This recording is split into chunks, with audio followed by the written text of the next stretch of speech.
sur ma chaîne Sylvestre Goodwill pour mes fiches finances, les critères de choix des investissements, l'utilisation d'Excel pour calculer la vanne d'un projet d'investissement ainsi que son TRI.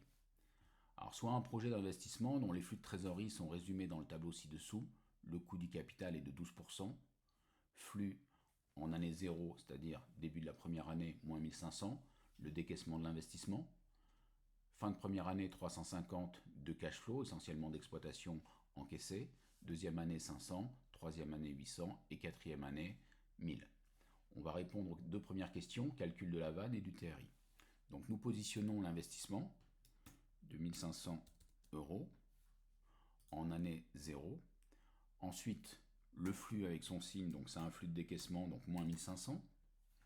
Fin de l'année 1, on encaisse du cash flow pour 350. En année 2, un encaissement pour 500, un encaissement net. Année 3, 800. Et année 4, 1000. Donc maintenant, nous positionnons le taux d'actualisation, le coût coût du capital général, le coût moyen pondéré du capital, ou WACC, Weighted Average Cost of Capital. Maintenant, nous calculons la somme des flux futurs actualisés. Donc pour ce faire, nous utilisons la fonction vanne,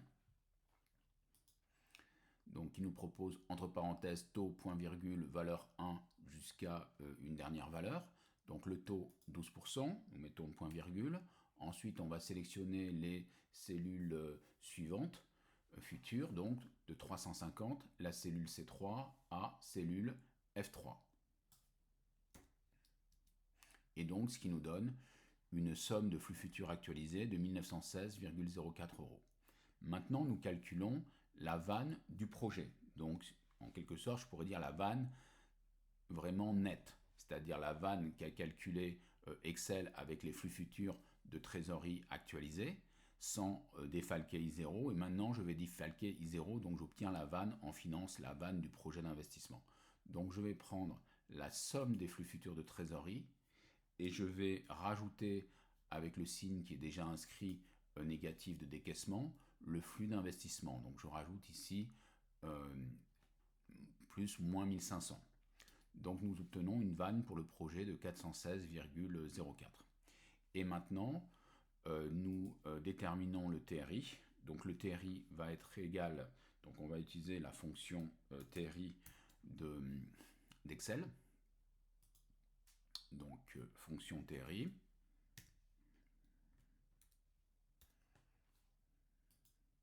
Voilà, alors nous sélectionnons les valeurs. Donc valeur du point de départ, l'investissement décaissé jusqu'au dernier flux encaissé futur. Voilà, donc nous obtenons un TRI de 22% qui est arrondi. Alors si on veut plus de précision, donc on va mettre les décimales. Donc nous avons 22,44% de TRI si on veut aller jusqu'à la deuxième décimale. Voilà pour cette petite présentation simple. J'espère qu'elle vous a plu. Je vous dis à très bientôt sur ma chaîne. Goodwill à toutes et à tous. Merci.